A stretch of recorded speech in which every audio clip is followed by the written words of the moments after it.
Natasha would like to know, what about the FSBOs that have listed with a flat fee? They're listed. There's nothing you can do. There's nothing you can do. Once they're listed, they have an agreement. You don't want to get sued. You don't want to get in trouble. So don't even touch those. One thing I can tell you, there was a company when I started in real estate in 1647. We came on the boats. We started selling these huts. And there was a company called Help You Sell. And it was a company targeting specifically FSBOs. They rolled it out in our area in Southern California. And their deal was 1%. They would do the whole thing for 1%.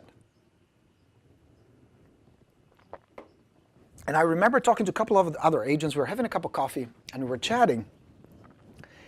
And I distinctly remember the words I uttered, which is, "We are fucked. These guys will take over. Everybody would go for 1% if the service is the same, if everything is the same. How are we going to compete with that?" And lo and behold, they lasted in my... First there was a wave of listings, but not as many as I thought. I thought they're going to just crush it. You know, I think they're just going to just take over the market. They didn't. And then little by little, that first wave just kind of dissipated and disappeared. Now, I don't know if they're still around or not, but they just became just one of the small slices of the competitors we had to deal with. And one of the most interesting things that I pulled from the MLS is the comparison between the number of properties they listed and the number of properties they actually sold. A number of sold properties, very low. And it was then I realized they're not really much of a competition. They may initially get some listings, especially the bargain hunters and the tire kickers who go strictly by commission, but that wasn't my ideal client to begin with. So I realized I didn't have much to worry about. And it's interesting how over the years you hear about these new models, new companies. Oh, what is the word? Disruptors. That's going to be the next Uber of the real estate industry. Hasn't happened yet.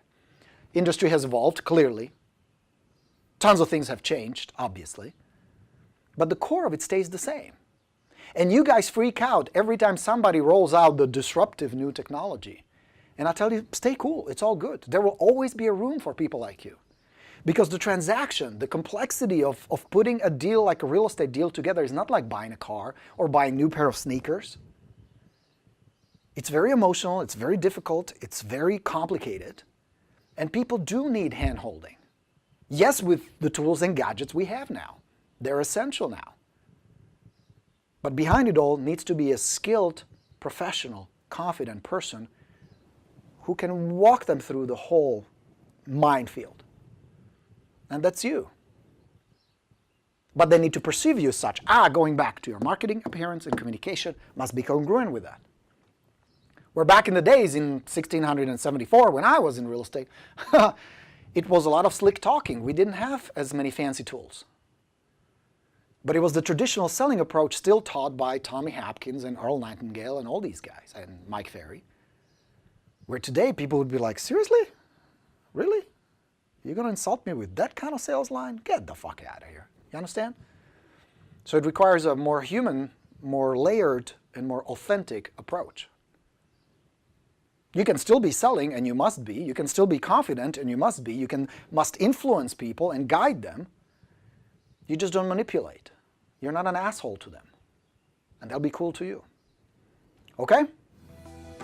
Was that helpful?